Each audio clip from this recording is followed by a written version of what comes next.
Capítulo 4. Pais que amaldiçoam os filhos. Certa vez eu estava em uma igreja ministrando sobre o poder negativo das palavras, quando um garoto de 9 anos de idade levantou-se no meio da congregação. Olhando firme para o seu pai que estava mais à frente, disse-lhe num tom bem alto: "Papai, o senhor não pode mais me chamar de burro. O que o senhor faz comigo não é do agrado de Jesus. Peça perdão agora." Fez-se um silêncio constrangedor.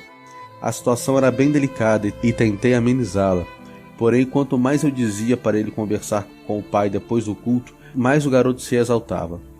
Houve um princípio de rebuliço e desconforto entre os presentes. As pessoas ficaram temerosas com o rumo que o culto estava tomando. Então o pai saiu do seu lugar, pediu-me para que lhe desse o microfone, o que eu relutei em fazer. Fez uma confissão dramática: "Meus irmãos, eu sou o diácono dessa igreja há muitos anos. Hoje eu quero fazer um concerto com Deus, com a igreja e com a minha família. Diversas vezes ameacei meu filho dizendo que se não passasse de ano na escola, eu faria uma orelha de burro de papelão e ele teria que desfilar com ela na sala de casa, diante dos seus irmãos. Ele foi reprovado e eu cumpri a ameaça. Humilhei demais meu filho, obrigando a proceder como um animal, como um burro. Confesso o meu pecado.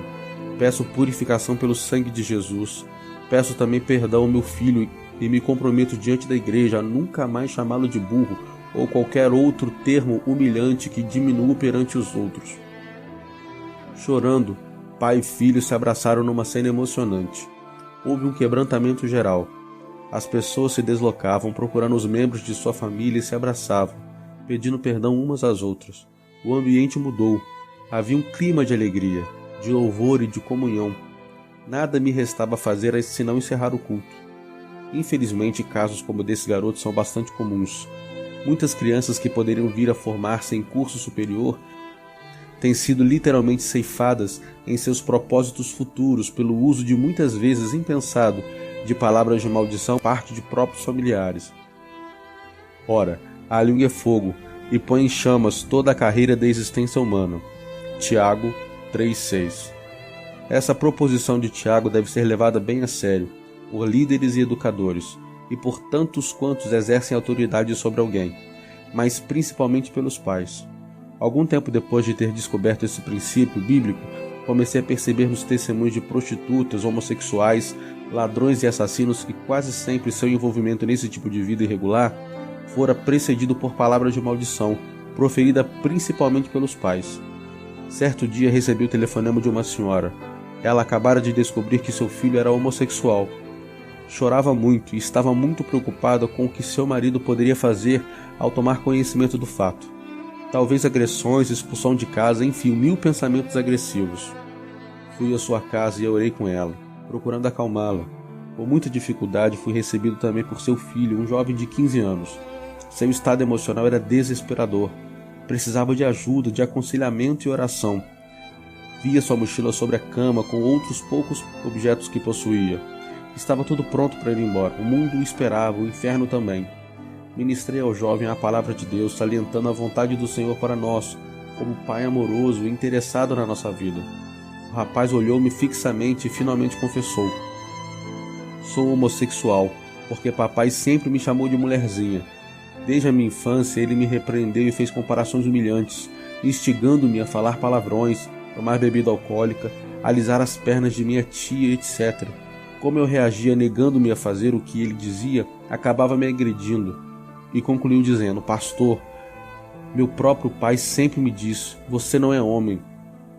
O relógio batia 8 horas da noite, quando ouvimos o barulho do carro entrando na garagem. E agora, o que fazer? O homem tinha fama de agressivo, ademais não gostava de crente e, lógico, muito menos de pastor. Ele chegava do trabalho cansado, nervoso. Mas não havia saída. Era inevitável o confronto. A mãe chorava baixinho no canto da sala, o rapaz no outro. O pastor, entre os dois, estava temeroso da possível postura do pai. Ele entrou em casa e, surpreso por encontrar um clima tão sombrio, quis saber o que estava acontecendo. "Estamos aqui para dar-lhe uma péssima notícia", esclareci. Nesse momento, sua esposa começou a dar murros na sua própria cabeça, gritando de desespero. Pedi que ela e o filho saíssem da sala. Fiquei a sós com o pai e disse-lhe: "Senhor, O seu filho é homossexual. Arrasado com a revelação, jogou-se na poltrona, aparentemente sem forças para reagir. Permaneceu ali, prostrado, durante algum tempo. De repente levantou-se e ameaçou: "Eu vou matar meu filho. Prefiro o morto a vê-lo como mulher." "Não posso concordar com isso, senhor", retruquei, "porque ele é homossexual por sua culpa." Ele virou-se para agredir-me e antes que consumasse seu intento, o Espírito Santo deu-me uma palavra certeira, contundente, que o deixou como imobilizado. O Senhor, como pai, o amaldiçoou desde pequeno, chamando-lhe de mulherzinha. O Senhor violentou a personalidade de seu filho. Vi a surpresa estampar-se em seu rosto e falei novamente, forte, firme no espírito: "Tudo ainda pode mudar, depende de você." Lentamente o homem assentou-se, disposto a ouvir-me. Mostrei-lhe como agir para quebrar a maldição. Ele aceitou a orientação e prontificou-se a cumprir o seu papel de pai. Chegara o momento mais esperado por nós e pelo céu: o encontro de pai com seu filho rejeitado. Eu clamava, chorava e tremia. Queria fechar os olhos, mas não conseguia. O jovem foi chamado. Alguns passos vacilantes e os dois se abraçaram fortemente. Aleluia! "Meu filho, lhe peço perdão. Eu o abençoo e de agora em diante você é meu filho, o homem de Deus, o homem que Deus me deu." Àquela altura toda a família estava na sala, uns rindo, outros chorando e se abraçando. Olhei para o relógio, já passava da meia-noite. Raiava um novo dia para aquela família. O tempo passou e aquele rapaz nunca mais teve envolvimentos homossexuais. Quebrou-se corrente de maldição. O jovem foi liberto e hoje segue a Jesus. É contra nossos filhos que lançamos a maioria das maldições, mediante expressões ameaçadoras e nos momentos de ira, de irreflexão, e as pragas se cumprem. As pragas mais comuns que os pais costumam proferir contra os filhos são: "Quando você se casar, você vai ver o que é bom. Você vai pagar tudo que você está me fazendo. Quando precisar de alguém, ninguém vai querer te ajudar. Seus filhos vão fazer com você tudo o que está fazendo comigo. Ninguém vai tolerar você. Você não vai dar em nada. Você não vai dar em nada que presta. Você não vale nada." E aí por diante. Como pais, jamais devíamos dizer para nossos filhos: "Vá para o inferno, o diabo que te carregue. Vocês não valem nem a comida que comem, nem tampouco chamá-los de praga, peste, besta, imbecil, troço, burro, vagabundo, desgraçado." Eu não aceito que ninguém chame meus filhos de diabinhos, nem brincando. E é brincando que muitas vezes as crianças são tratadas por termos cujo o sentido é até diabólico. Danado, levado, tapado, safado, tentado, mesmo no diminutivo. Danadinho, safadinho, devem ser evitados.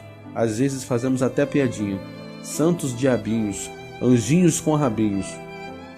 Quantas vezes comparamos as crianças a animais irracionais porque não se saem bem numa prova, são reprovados na escola, perdem dinheiro, quebram alguma coisa. Descendo a Avenida Santos Dumont, em Belo Horizonte, encontrei um homossexual e comecei a falar-lhe do amor de Cristo. "Pastor, hoje sou o que sou porque o primeiro homem que me chamou de mulher foi meu pai. Isso marcou a minha vida, pastor. Não encontrei mais forças para ser um homem. Quando meu pai me chamou de bonitinho, que eu parecia uma menina, aquilo entrou na minha mente e foi criado uma força dentro de mim, e hoje sou homossexual. Mas tenho consciência de que este não é o plano de Deus para mim. As pragas podem comprometer o futuro de nossos filhos. Há crianças que são amaldiçoadas mesmo antes de nascer. Minha mãe teve 9 filhos, dos quais 8 homens seguidos. Cada filho que nascia depois do primeiro, as pessoas cobravam dela uma menina, e aí ela passou a amaldiçoar cada gravidez. Queira Deus que seja uma menina, não aguento mais meninos. E assim ela começou a rejeitar seus filhos por serem homens. O diabo, por sua vez, punha ao seu lado pessoas para ajudar a amaldiçoar a gravidez. E cada uma era um peso maior. Ela tentou 8 vezes para finalmente conseguir uma menina. Só há pouco tempo ela reconheceu que amaldiçoara seus filhos, antes mesmo de nascer. Não sabia, não tinha consciência do mal que estava lhe causando. Eu tive irmãos envolvidos em coisas erradas, mas que hoje estão libertos. Não devemos dar lugar ao diabo. Quando amaldiçoamos nossos filhos, estamos dando permissão ao diabo para agir na vida deles. Um senhor precisava ir para a rodoviária com uma certa urgência, pois estava quase em cima da hora do seu ônibus partir. Pediu ao seu filho então que o levasse até lá. "Não posso de jeito nenhum. Estou saindo para levar a minha namorada ao cinema, respondeu o filho. Nervoso com a perspectiva de perder o ônibus, vaticinou com raiva. Este carro não pode levar o seu pai para a rodoviária. Vai levar alguém à morte. Era um domingo. Na terça-feira seguinte, o rapaz que negara o favor do pai atropelou e matou um garoto, de 12 anos de idade. Cumpriu-se a maldição. Da boca dos pais não devem sair maldições. Não é conveniente que essas coisas sejam assim. Tiago 3,10. Nossos filhos são bênçãos de Deus. Até alguns anos atrás, os pais costumavam abençoar os filhos. Os filhos pediam a bênção dos pais, ao deitar-se, ao levantar-se, ao sair e ao chegar. Esse hábito estendia-se até os tios, avós, aos mais idosos. Um costume tão bom, tão nobre, hoje é considerado ultrapassado, fora de moda. Abençoemos os nossos filhos todos os dias, ao se deitarem, quando se levantarem. Abençoemos a sua saída e a sua chegada. Nomes próprios. Que influência tem o nome de uma pessoa sobre a vida dela? Será que uma coisa tem alguma coisa a ver com a outra? Os estudiosos do assunto dizem que sim. Tudo indica que os judeus também pensavam assim. Eram muito criteriosos na escolha do nome dos filhos. Gostavam de nomes que traduziam os atributos de Deus. Vejamos, por exemplo, o nome de Daniel e seus 3 amigos. Daniel, Deus é meu juiz. Misael, quem é como Deus? Azarias, Deus é meu socorro. E Ananias, Deus é misericordioso. A verdade é que há nomes próprios que são carregados de maldição, já trazem prognóstico negativo. Certa feita, uma senhora de nossa igreja levou uma amiga para que orasse por ela. Logo de início eu percebi no seu rosto muito desânimo e tristeza. Perguntei-lhe então qual era o problema. Pastor, eu sou como um galo doente, cego, machucado e sem dono. Não presto para nada. É problema na coluna, nas pernas. Estou com uma lista de exames para fazer. Os médicos me examinaram e não acham nada.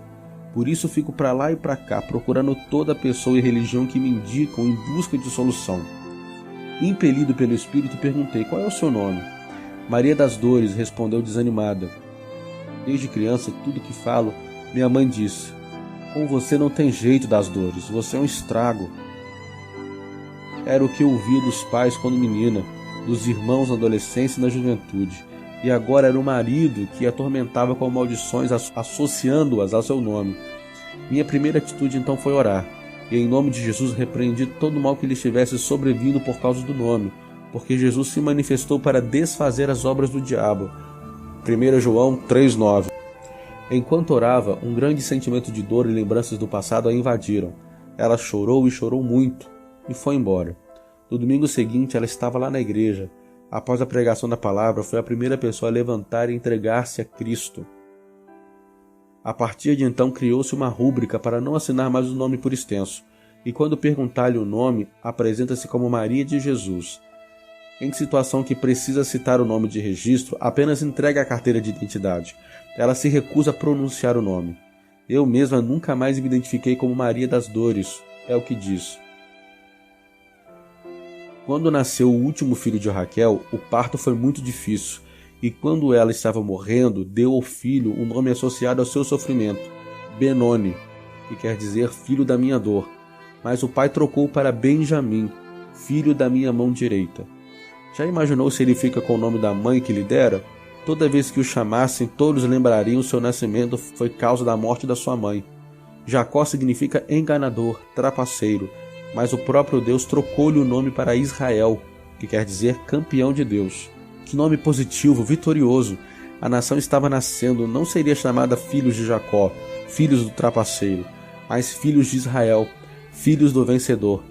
Triste é a história de Nabal, quer dizer louco, um homem como o cão, e triste foi o seu fim. Não convém dar aos nossos filhos nomes que têm conotação negativa, que expressam derrota, tristeza, dureza.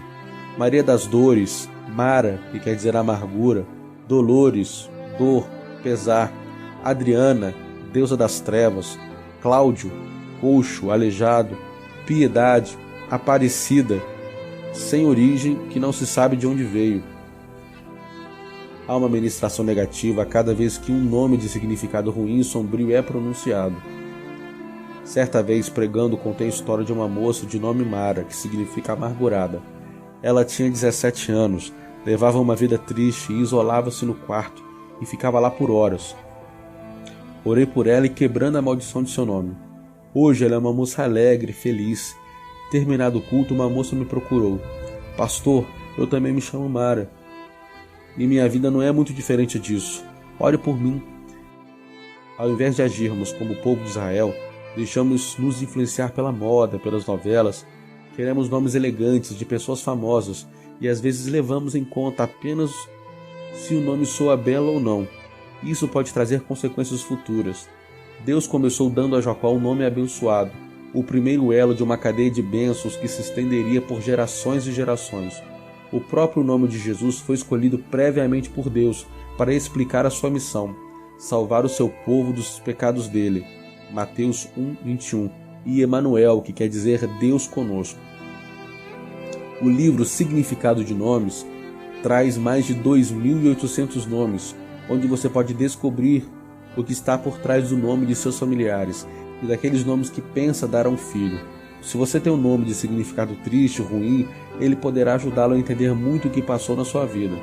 Seja esse o caso, ou se deu um nome assim a um filho, declare com fé que a maldição que estava por trás dele já foi quebrada. Jesus mudou o nome de alguns apóstolos, e é muito bom saber que quando nascemos na família de Deus, recebemos um novo nome que se encontra registrado no céu, e é por ele que seremos conhecidos por toda a eternidade.